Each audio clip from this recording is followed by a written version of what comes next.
PTI में actually हो क्या रहा है वो मैं ज़रा डिटेल आपको बता देता हूँ। बहुत सारी कन्फ्यूजन है, अभाम है। जो एग्जैक्ट सिचुएशन है, कोई फीड की गई मालूमात नहीं, जो आंखों देखा हाल है या जो मैं असेस कर पा रहा हूँ अभी तक, वो आपके सामने रख देता हूँ। पिछले कुछ अरसे से एक सिचुएशन ऐसी डेवलप हुई या ऐसा ट्रेंड बन गया कि कुछ कारकुनान को हर बंदा ही मशकूक लगता है, हर बंदा ही प्लांटेड लगता है या हर बंदा ही कंप्रोमाइज़ लगता है। अनटिल अनलेस के उसके साथ कोई वाकया ना पेश आ जाए या कहीं कोई चपेड़े ना पड़ जाए, तब तक लगता है कि ये बंदा कोई कंप्रोमाइज़ है। और जब उसके साथ अच्छी खासी बुरी हो जाए फिर लगता है कि नहीं नहीं ये तो जेन्युइन बंदा है।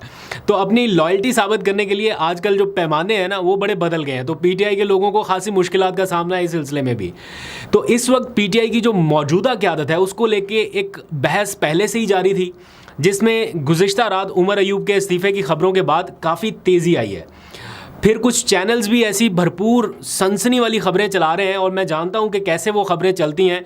जब उन खबरों के बारे में तहकीक होती है पता चलता है कि ऐसी तो कोई बात ही नहीं है। जिस इजलास से मंसूब करके खबरें चलाई जाती हैं पता चलता है कि ये इजलास तो हुआ ही नहीं है। तो इस किस्म की सिचुएशन का भी सामना, तो बहुत सारी फेक न्यूज़ या अपनी ख्वाहिशों को खबर बना के भी आप लोगों तक बताया जाता है या चिपकाया जाता है। तो इस वक्त एक माहौल ऐसा बनाया गया है कि पार्टी में कोई फॉरवर्ड ग्रुप बन गया है या कोई ऐसा ब्लॉक बन गया है जो ऐवान से निकलने के हक़ में है, कोई फौरी इस्तीफ़ा देने जा रहा है, या कोई ऐसा ग्रुप है जो कह रहे हैं कि जनाब हम बाकियों के साथ नहीं चल सकते, हम बिल्कुल अपना अलग ग्रुप बना के चलेंगे। तो इस किस्म की सूरत दिखाई जा रही है। और जो तनाव है वो बेसिकली इस वक्त क्या है, वो इमरान खान की रिहाई को लेकर है। और इस सूरत हाल को ज़्यादा एक्सप्लॉइट इसलिए भी किया जाता है क्योंकि पार्लिमानी पार्टी जो पीटीआई की है उसमें कुछ लोग ये समझते हैं कि सिर्फ डेस्क बजाने से या तकारीर करने से रिहाई नहीं होगी इमरान खान की और अमली इक़दाम करना होगा।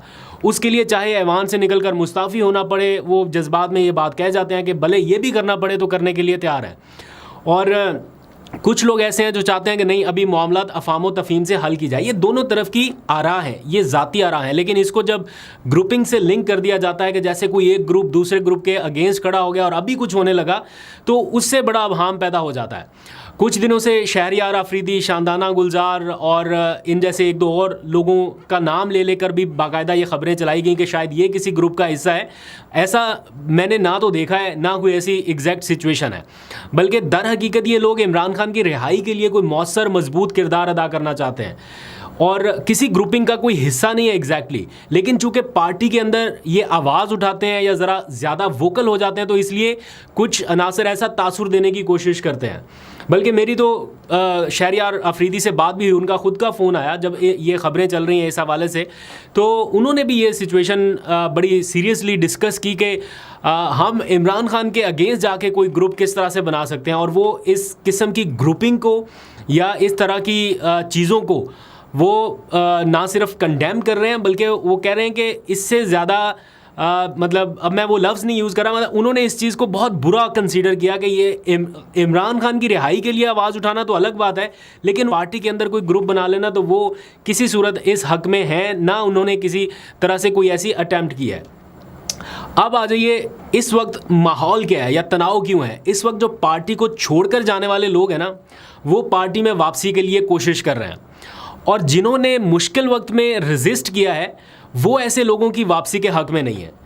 और दूसरी जानिब जो पीटीआई कारकुनान हैं वो मौजूदा क़यादत से कहीं ना कहीं नाराज़गी का इजहार भी करते दिखाई देते हैं कि इमरान खान की रिहाई के लिए एहतजाज क्यों नहीं हो रहा और ये सारा कुछ। तो उसका फ़ायदा जो है वो साबिक़ा क़यादत उठा रही है। और आप अगर नोट करें ट्विटर के ऊपर तो एक ही किस्म के ट्वीट्स आ रहे हैं कि मौजूदा क़यादत नाअहल है, मौजूदा क़यादत इमरान खान की रिहाई के लिए कुछ नहीं कर रही।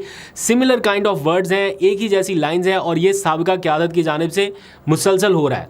और ऐसा तासुर दिया जाता है कि जैसे अगर वो पार्टी में होते तो शायद कहीं अडयाला जेल फ़तह कर ली होती या इमरान खान को निकाल चुके होते, इस किस्म का तासुर आता है। लेकिन दर हकीकत जब मुश्किल वक्त था तो पार्टी छोड़कर सबसे पहले यही लोग भागे थे। तो गुज़िश्ता रोज़ बानी पीटीआई की सज़ा मुअत्तल ना होने पर जो कारकुनान का एक रवैया देखने में आया उमर अयूब के अगेंस्ट, चंद कारकुनान जो उस वक्त शायद जज्बाती थे, उनका रिएक्शन जज्बाती था, लेकिन पार्टी के अपोजिशन लीडर के ख़िलाफ़ जिन्हें इमरान खान की जानिब से ही नामजद किया गया है, इस किस्म के जो नारे वहाँ पर लगाए गए वो शायद पार्टी के अंदर भी कुछ लोग समझते हैं कि मुनासिब नहीं थे। आज के पूरे इजलास की कार्रवाई और जो इख्तलाफात की ख़बरें या ग्रुपिंग की जो ख़बरें हैं उसके ऊपर शेख वकास अकरम का ये छोटा सा क्लिप है 30 सेकंड का, ये ज़रा आप देखें, आपको एग्जैक्ट सिचुएशन क्लियर हो जाएगी कि पार्टी के अंदर इस वक्त क्या राय है, यानी सब इकट्ठे हैं या ग्रुपिंग है। ये आप ज़रा सुन लीजिए कि हमारे किसी दोस्त को भी ये हक नहीं है कि वो पीटीआई के वफादार जो इस वक्त तक खड़े हैं उनके ऊपर उंगली उठा सके। बड़िया कुर्बानियां दे के बंदे आए ने, बजना सौखा होता जे रादर देन वेटिंग एंड अपने बंदे दी जैकटां नूं हिलाण दी बजाय मेरा पुत्र बाहर निकलो, छोड़ो ऐसे लीडरों को, छोड़ो कौमी सतह और छड़ दो ऐसे लीडरां नूं जेड़ा तुसी समझदे हो नहीं ना निकल रहे, छोड़ो, खुद बाहर आओ और लीडर बन जाओ। अगली टिकट आपकी, क्यों परेशान होते हैं?